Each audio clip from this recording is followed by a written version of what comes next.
Começa agora mais um episódio de Palavra Encenada. Nesta temporada, apresentamos contos de terror do autor Márcio Benjamin. Desejamos uma boa escuta. Olá, meu nome é Conrado Zoanon e hoje eu vou participar do projeto Palavra Encenada com o texto Oratório, escrito pelo autor Márcio Benjamin. Bora que essa história tá arrepiante. São noites assim. Céu aberto, pouca estrela e muito silêncio, que fazem a gente parar para pensar em um monte de coisas. Principalmente na força que tem as coisas que a gente lembra, no jeito que elas puxam a cadeira na cabeça da gente e sentam, sem ir embora, às vezes ficando até depois que o dia nasce.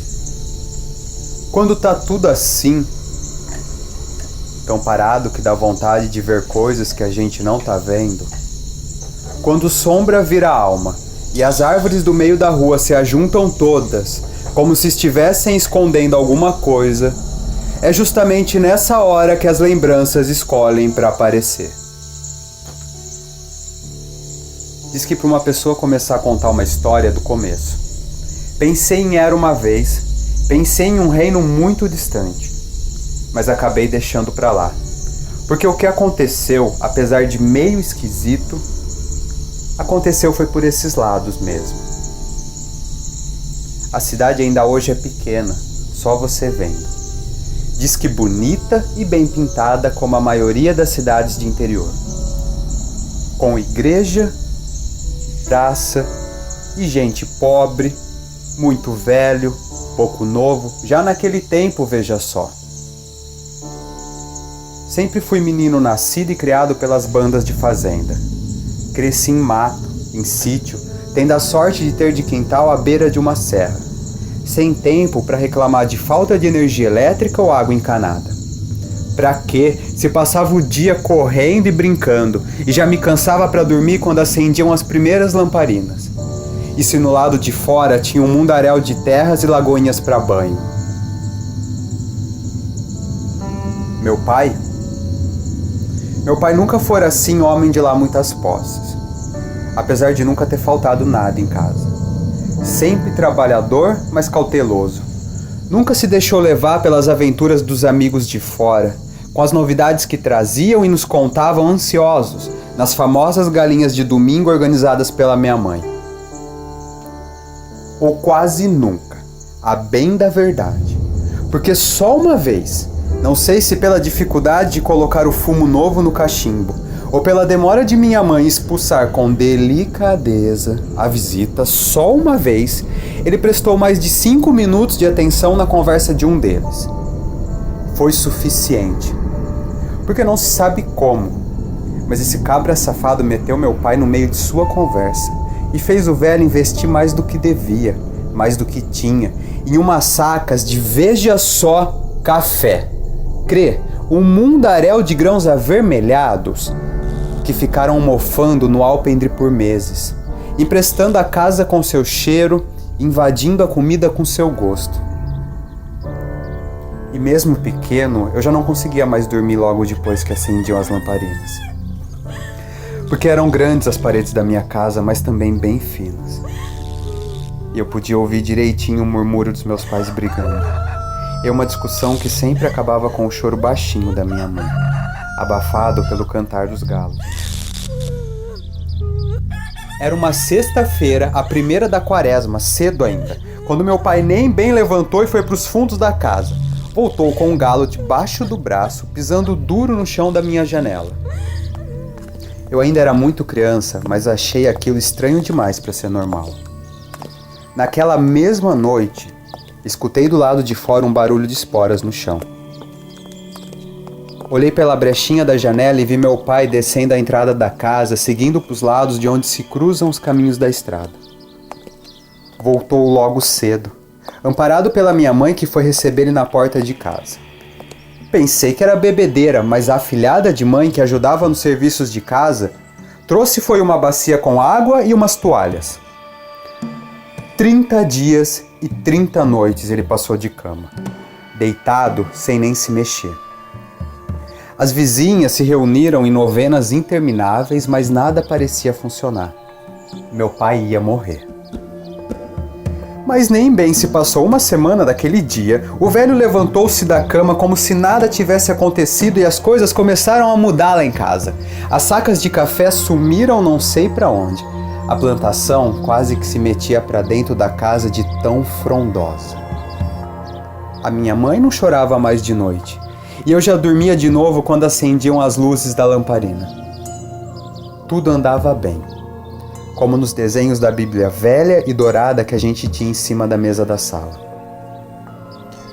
Até que em uma certa feita, peguei minha mãe enfeitada de joias e meu pai lustrando seu cachimbo. Precisavam ir à cidade.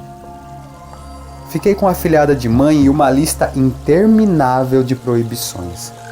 Não me importei. Como de costume, peguei a minha baladeira e corri pro açude. Só parei quando senti o gelado da água subindo pelas minhas pernas e me esparramei por cima da água boiando até não querer mais. Naquele dia, matei tanto passarinho que fez medo esvaziar o céu. Voltei com as nuvens já vermelhas e a cantiga das cigarras nas orelhas, planejando o que fazer com tanto passarinho morto. Quando dobrei a curva já perto da subida da casa, juro que vi. Agachado. Quase gente. Em cima do juazeiro. Olhei de novo, não tinha nada nem vento. Mas o pelo arrepiado do meu braço dizia que tinha um olhar parado em mim. Sem me avisar, as pernas deram uma carreira para dentro de casa. Cheguei esbaforido, trancando a porta de um susto, sem sentir, esperando a minha mão parar de tremer. Apesar da légua entre a árvore e a casa, eu não tive coragem de brechar pela janela, porque eu preferia acreditar que tinha ido embora, apesar de sentir o peso encostado na porta. Naquela noite não quis esperar as lamparinas para dormir, mas o barulho do vento no juazeiro me cutucava o juízo, as folhas duras estalhando como se pisadas. O barulho do corpo caindo, que desceu da árvore e veio caminhando devagar. Um pé depois do outro trazido pelo vento. Paralisado, eu não tinha forças para gritar, nem quando a respiração pesada fedendo a couro curtido se enficou no pé da minha janela fechada. E passou a noite arranhando a tinta recém-pintada, gemendo um gemido quase de gente. Um barulho que era meu nome escrito. No outro dia o galo cantou, mas não quis me levantar moído de febre. Mãe, que tinha voltado da cidade, trocava com cuidado os panos úmidos que a menina encharcava na mesma bacia velha de louça já descascada. Como se eu tivesse pedido, o pai falou que eu tinha tomado era muito sol e disse com algum descaso que eu precisava era de descanso, enquanto eu carregava para dentro do quarto um pequeno e velho oratório trazido da cidade. Concordei. Aquela visita foi a primeira e vou mentir se disser que foram constantes. Mas se não constantes, assustadoras. Porque passou, sim, muito tempo sem parecer. Mas quando veio, foi de vez. De janela a quarto foi um pulo. Eu sabia quando ouvia na madrugada o barulho da porta da sala se abrindo. Quando sentia as pontadas cabeludas no fundo da rede ou um erguer meio balançante em seu punho. Era demais para mim. De menino danado fui amofiando. Tomavam a minha sede como quem bebe água sem sede. Gole a gole, sem pressa de fazer mal. No fim das contas, eu andava entre a cruz e a espada. A escuridão do olho fechado levava minha cabeça de menino para lugares que nunca poderia imaginar. Mas o que fazer se a realidade estava ali? Aninhada, fedorenta, no lugar preferido entre todos da casa. A parte de baixo da minha cama, de onde podia resfolegar a noite, de onde podia desfazer o estrado e até agarrar com força meu pé com aquela pata sebenta enquanto eu passava por perto. Foi aí que começou a falar e eu perdi meu medo de gritar.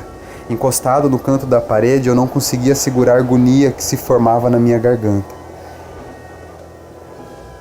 E meus pais, que nunca mais discutiram além dos limites das paredes, recomeçaram seus plenos noturnos. Mas dessa vez era diferente. Dessa vez eu podia ouvir a voz de mãe alta, dizendo que nunca mais, dizendo que era o fim, dizendo que se fosse pra mim ficar daquele jeito... E as brigas não esperavam mais o sol cair. Sem entender, cada vez mais senti escapar a vontade de não perder o resto do juízo. Quem sabe fosse mais fácil ficar doido. Até que uma certa noite, igual a todas as outras, a não ser pela lua grande e amarelada, naquele breu de estrelas do interior, onde só se ouvia o vento batendo na plantação, foi numa noite assim que eu ouvi um silêncio. Nenhuma sombra, nenhum cheiro de carniça ou barulho engasgado de porco sangrando.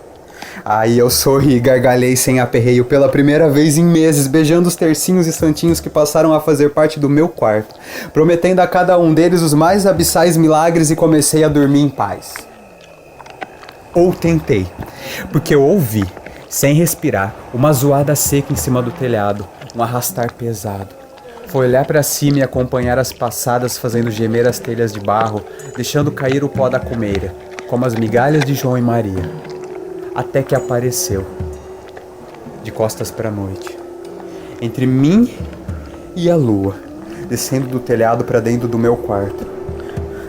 E eu voltei a tremer quando cruzou os olhos nos meus, uns olhos vermelhos que crepitavam como brasa de São João. Tremi quando o peste serpenteou janela adentro enquanto cambaleou, podre para cima da minha cama. Tirei forças não sei de onde e corri pro quarto de mãe, derrapando de joelhos em frente à cama dos meus pais. Premonitiva, ela já estava sentada na cama, sozinha. Meu pai tinha ido fechar um negócio muito importante na capital. Lavado em água salgada de choro, eu não tive medo de ser o filho pequeno e pedi para mandar ele embora do meu quarto. Pedi para ela mandar embora do pé da janela. 2 faíscas eram os olhos. Peludo, fedorento, bufava de ódio, arrodeando a casa em uma carreira de fazer medo. Como um touro brabo, esmurrava a parede, guinchava danado, balia, uivava, na beirinha escavando o chão. Decidida, a minha mãe levantou-se e foi seguida. Como no espelho grande da sala, eram ele e ela. Os olhos vermelhos pulando entre as abertas do grande quarto dos meus pais. Um caminho que acabou em frente ao velho oratório que meu pai trouxera da cidade, montado na cabeceira da cama. Mãe parecia nem ouvir os guinchos que vinham do lado de fora, grunhidos que iam soando cada vez mais como uma voz humana, uma voz que conhecia a minha família, uma voz que chamava cada um pelo nome. Firme, danou no chão a peça. As suas portinhas encupinzadas não resistiram. E uma garrafa preta, empoeirada, pouco santa, a bem da verdade, rolou pelo chão estilhaçando-se no cantinho da parede. Do lado de fora ouviu-se um uivo agorento e uma fumaça de enxofre queimado. Em desalentada carreira para dentro da noite fugiu um bode preto, correndo até sumir já perto do juazeiro. Foi fazer isso e o galo cantar. É engraçado como de manhã tudo parece diferente. Eu lembro de ter pensado na hora, soluçando no chão, de olho duro na mancha preta que tinha sobrado no pé na janela de mãe, como um resto de traque. Naquele dia, esperamos pai na porta de casa. De longe, pude notar que ele voltava destruído. Percebi que o negócio deu certo, não. Só de olhar pude notar que a mala que carregava parecia pesar bem uns 100 quilos. Porque ele perdeu tudo em negócio, em carta e em quenga. A plantação também parecia meio murcha como meu pai. E foi assim que aconteceu. Sem tirar nem colocar. Juro. Fui mandado para morar com minha tia na capital. Uma mulher meio doida do juízo que nunca se cansou de bater em mim e que me ensinou do jeito dela algumas coisas importantes sobre vida e sobre dinheiro. Meu pai morreu dali nem bem um ano, de tristeza, ainda agarrado aos cacos da garrafa, ainda alisando na palma da mão algo invisível, dizem, esperando na beira da estrada a volta de um bode preto. A minha mãe sumiu, Deus sabe para onde. O resto da casa, da cidade, da garrafa, continuam lá, Para aqueles que se aventuraram a ir buscar, se deu certo, não sei. Ninguém voltou para dizer. E eu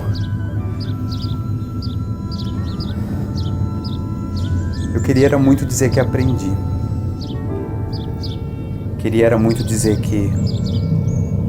Mas eu me sinto meio aliviado, meio derrotado, em saber que a gente, assim como pessoa, é fraco.